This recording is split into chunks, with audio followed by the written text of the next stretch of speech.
Hey guys, so it is currently 6:01 and 3:29, which is Wednesday, going over Tuesday's content. So yeah, it looks like yesterday was, it was meh. Sodium is pretty high considering I had quite a few protein shakes, and I can attribute most of where those protein shakes came from was sort of the after walk snack here. Um, so I ended up having 3 scoops, which is quite a bit. I am actually considering, um, because I'm getting so much sodium from these pea protein shakes, I'm going to finish my current sort of jar of protein, but um, I am strongly considering cutting out these protein powder um, in totality because um, and just increasing my actual soy curl intake by perhaps 100 grams, which would be a lot of protein. But yeah, I'm just shocked at how much sodium I'm getting from this, right? Um,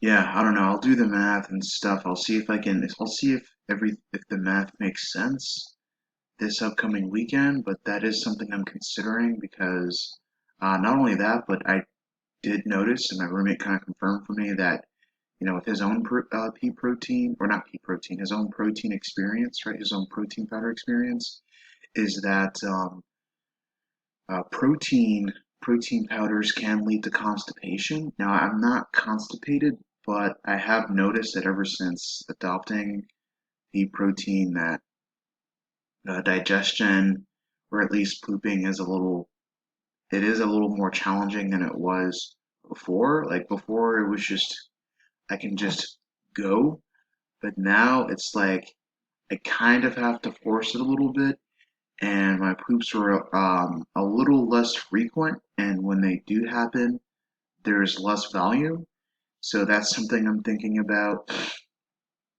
I noticed that oftentimes pure macros or things that are approaching pure macros tend to be a little problematic.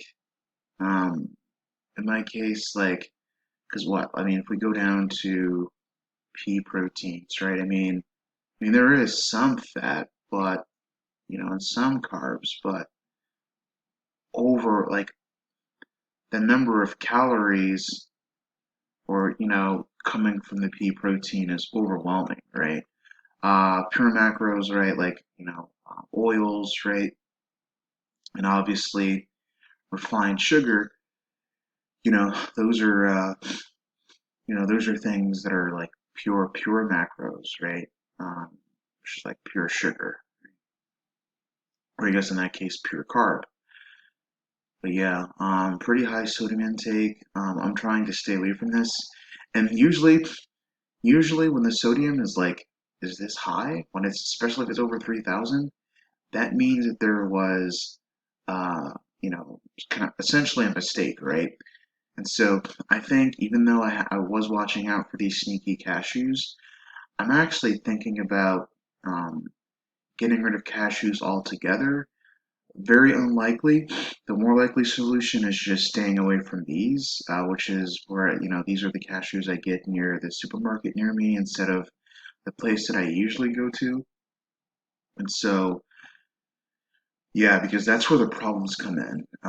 Because this, you know, the reason why my protein grams are so high is because of the pea protein, and that's because I noticed after logging in these, I noticed that I needed to up my protein intake if I wanted to get close to 29.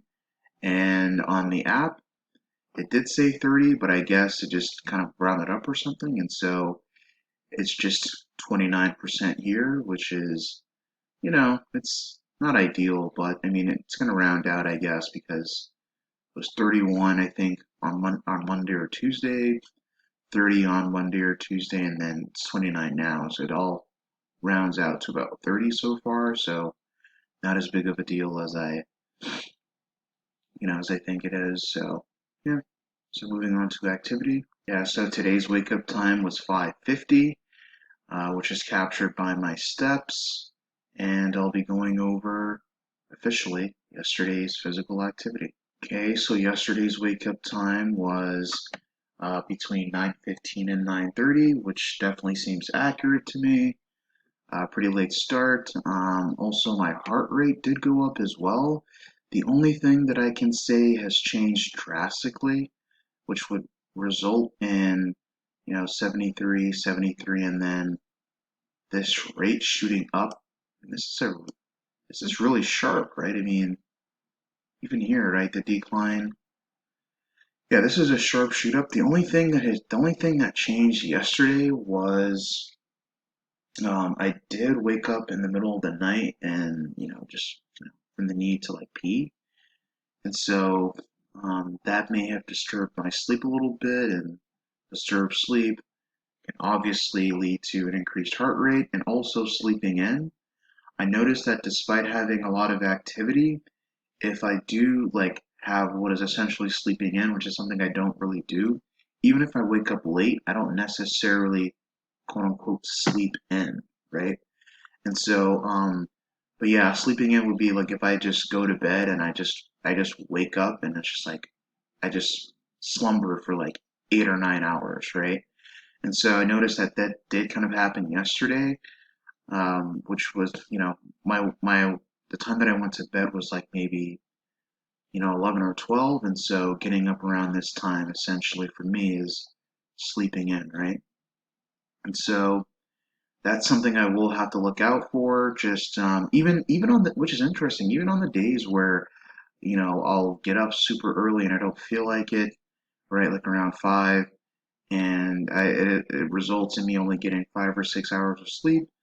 My heart rate will still steadily decline. So that's why I think it's maybe it's something having to do with sleeping in, right? I mean, getting an adequate amount of sleep, which for me would be anywhere between 7 and like 7 hours, some above 7, but below 8. That for me, that's considered an ideal amount of sleep, right? But even if I get less than an ideal amount, my heart rate will still have a trend of decreasing, even if I, uh, even if I don't get a lot of activity, but it goes down especially if I get a lot of activity. So yeah, and so pretty ambitious goals, right? Almost reached 20,000 steps yesterday, which is amazing. Once again, I mentioned in yesterday's video the trend of essentially me, um, you know, experiencing extended steps, which is good news. The only thing I counted, fell shy of was 30 floors. I'll admit, yeah, because my route was actually a little bit more scenic, and while I did do it, you get a chance to do my morning incline walk, very late morning, which is what this activity comes from, right, for the most part. Um, my evening or early afternoon walk actually came from a route that's more scenic, but with uh, more of a decline than an incline. So that's part of the reason why my floors are a little bit low. So lesson learned there. And I actually ended up taking the bus because I was just so exhausted at it. I did this afternoon walk like around, I want to say, around 17,000 steps. And so I was just super, super exhausted. And I ended up taking the bus, but I'm almost certain that if I would have just simply, walked up, I would have reached 34. So lesson learned. And finally, calories in versus calories out. Uh, Basically, a caloric deficit of 1232. So good stuff there. Uh, you know, um, 422, 201. Yeah, okay. So pretty good stuff, right? 303.89 minus 4221. That's what that deficit is. And that's it, guys. Thank you for going over all this stuff with me. And until next time.